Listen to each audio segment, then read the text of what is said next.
This may seem odd, but imagine a world where four forces act seamlessly as one. That's the power of netcentric warfare. One Navy, one Air Force, one Marines, one Army, one force. Northrop Grumman, defining the future. From the Watergate building in Washington, this is Hotline TV.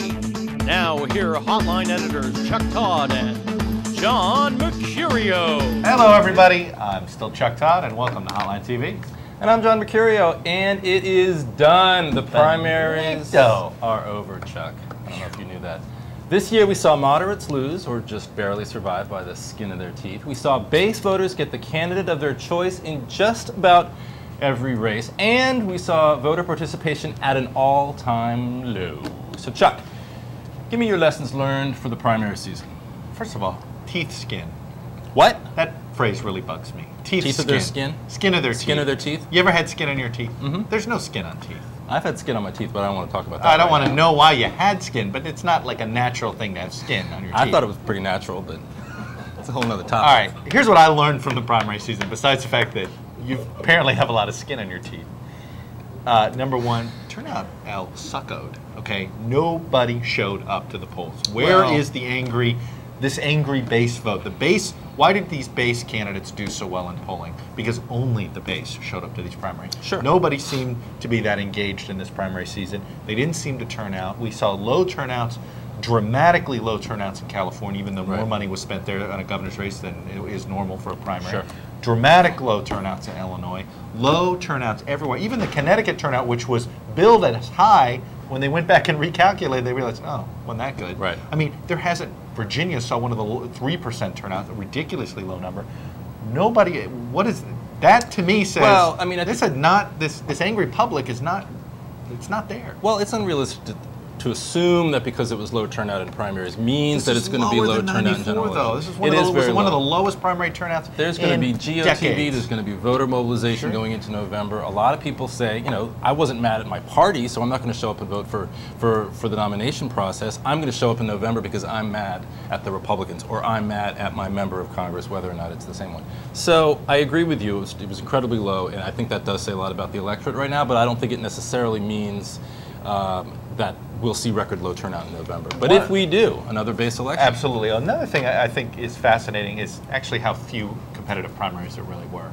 I mean, you saw some races that should have been competitive. Right. Ended up not being. Florida governor's one sticks out in my head. We saw primaries fields get the Democratic thinned. one was.